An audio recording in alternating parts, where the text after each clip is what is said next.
गहरे अंतरिक्ष की गहराइयों में एक अंतरिक्षयान एक ग्रह पर पहुंचता है जो एक प्रजाति द्वारा बसा हुआ है जिसे द स्वॉर्म के नाम से जाना जाता है। यान में एक विदेशी प्रजाति साइमन अफ्रियल एक मानव शोधकर्ता से बात करता है और उन्हें मनुष्यों के साथ व्यापार करने की सराहना करता है, लेकिन यह स्वीकार करता है कि उन्हें स्वॉर्म का अध्ययन करने में कोई लाभ समझ में नहीं आता। फिर वह अफ्रियल को याद दिलाता है कि उनके अनुबंध के अनुसार वे 600 दिनों में लौटेंगे।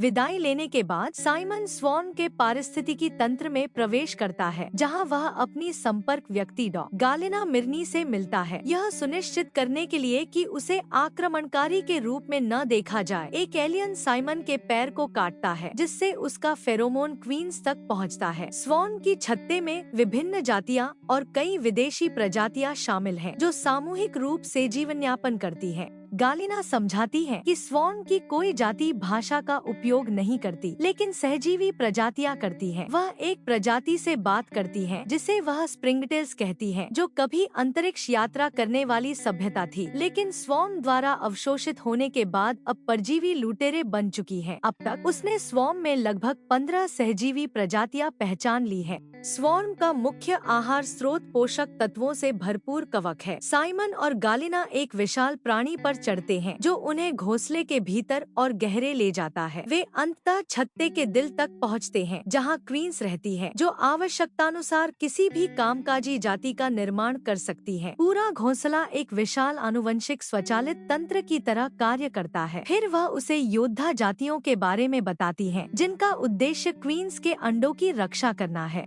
गालिना साइमन से पूछती है कि वह यहाँ क्यों आया है। साइमन समझाता है कि स्वॉर्म एक लगभग आदर्श जैविक प्रणाली है, जिसे मानव विस्तार के अराजकता पर व्यवस्था लागू करने के लिए उपयोग किया जा सकता है। दूसरे शब्दों में, वह स्वॉर्म की शक्ति का उपयोग करना चाहता है। गालिना जवाब देती है कि अगर वह व्यवस्था चाहता है तो उसे चारों ओर देखना चाहिए। घोंसला सैकड़ों सालों से अस्तित्व में है, यहाँ पर्याप्त भोजन है और कोई युद्ध नहीं है। गालिना साइमन को चेतावनी देती है कि इन प्राणियों को मोहरे के रूप में उपयोग नहीं करना चाहिए, लेकिन साइमन जोर देता है कि उसे केवल एक अंडे की आवश्यकता है ताकि मानवता इसके आनुवंशिक सामग्री से एक नई क्वींस बना सके। गालिना तर्क करती है कि उन्हें इन प्राणियों को नियंत्रित करने के लिए घोंसले के फेरोमोन की आवश्यकता होगी। इसके जवाब में साइमन एक कृत्रिम फेरोमोन नस को प्रकट करता है, जिसे उन्होंने वह नमूनों का उपयोग करके बनाया था जो उसने भेजे थे, और इसके द्वारा वे लाखों कामकाजी प्राणियों को नियंत्रित कर सकते हैं। वे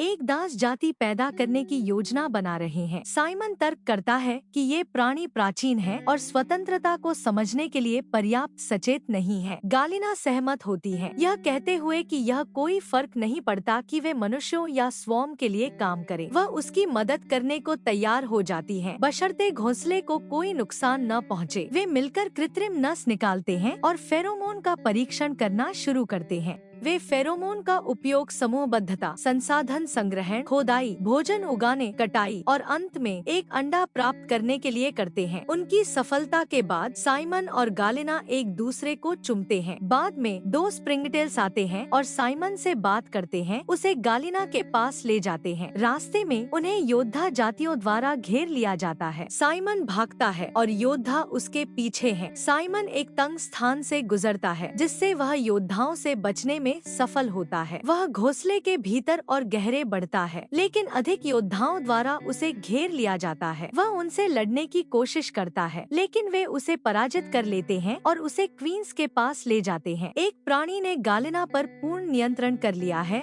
और अब उसके माध्यम से बोल रहा है। प्राणी बताता है कि यह एक जाति है जो बुद्धिमत्ता में माहिर है। साइमन और गालिना द्वारा किए गए प्रयोगों ने विशिष्ट आनुवंशिक प्रोटोकॉल को सक्रिय कर दिया, जिससे प्राणी का जन्म हुआ। भले ही वह केवल कुछ सप्ताह पुराना हो, लेकिन इसके पास लाखों वर्षों का जातीय स्मृति है। स्वॉर्म ने इस प्राणी का कई बार उपयोग किया है समान खतरों से निपटने के लिए। गालिना की यादों के माध्यम से स्वॉर्म अब मनुष्यों को समझता है और यह समझता है कि वे कुछ 100 वर्षों में यहाँ आएंगे, एक खतरे के रूप में, और स्वॉर्म से प्रतिस्पर्धा करेंगे। प्राणी समझाता है कि मनुष्य अपने आप को नष्ट कर लेंगे इससे पहले कि वे कोई वास्तविक खतरा उत्पन्न कर सकें, क्योंकि बुद्धिमत्ता जीवित रहने के लिए महत्वपूर्ण गुण नहीं है। फिर वह साइमन से कहता है कि वह लुटेरे पर ध्यान दे, यह बताते हुए कि उनके पूर्वजों ने एक बार पूरी गैलेक्सी को हिलाकर रख दिया था जब उन्होंने हमला किया। हालांकि स्वॉर्म ने उनके खिलाफ लड़ने के लिए उनकी जाति का एक और अधिक बुद्धिमान और मजबूत संस्करण पैदा किया।